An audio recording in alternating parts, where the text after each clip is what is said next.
It's now been 5 months since a 15-year-old boy with diabetes died in the state's care. I'm ABC 15 investigator Jennifer Kovaleski. The Department of Child Safety launched an investigation after ABC 15's reporting into the preventable death of Christian Williams. And Governor Katie Hobbs promised accountability. The governor's office will only tell us the investigation is ongoing. DCS says it's being finalized. But that's all we've learned since Christian's death in July. The second child with type 1 diabetes to die in the state's care in less than 2 years.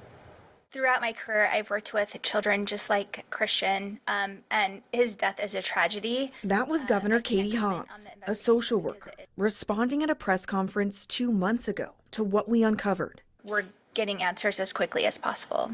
But we still don't have those answers. I missed hearing his voice. And Christian Williams' family wants accountability. Why are you talking to us today? So people can hear about Christian and how we loved our son, and that we don't want what happened to him to happen to someone else.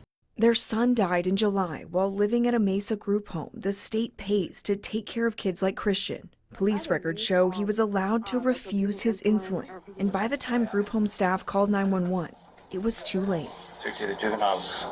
Not conscious, but Police body camera video shows Christian was found unconscious. He later died at the hospital from what the coroner ruled was diabetic ketoacidosis. they failed us. It'd be hard-pressed to find an agency that is in worse shape at this point in time than DCS. Arizona Senator TJ Shope has also weighed in. He's the vice chair of the committee that oversees the Department of Child Safety. There were red flags, obviously, and bright red, shining red flags that were missed completely or ignored at worst.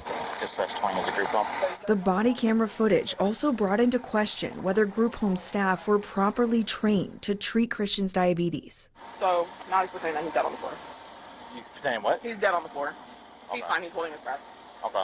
When I heard that on the body cam, I instantly got angry. It is absolutely something we take very seriously, and we're looking into this. ABC 15's series of reports into DCS began more than a year ago when another child with type 1 diabetes died in the state's care. An emotional grandmother demanding accountability after the death of her diabetic grandson. Police records show 9-year-old Jacob Blodgett was also allowed to refuse his insulin.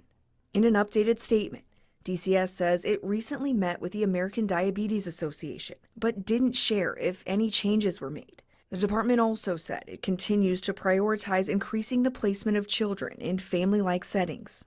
Why didn't you learn the first time? Why didn't you change then? Why does it have to be another child? It's also important to note, according to a state incident report, weeks before Christian's death, group home managers say they met with DCS and told the state Christian needed a higher level of care. But the report says no changes were made. The Williams family plans to file a lawsuit in their son's case. We will keep asking questions and pushing for answers. I'm investigator Jennifer Kovaleski, ABC 15, Arizona.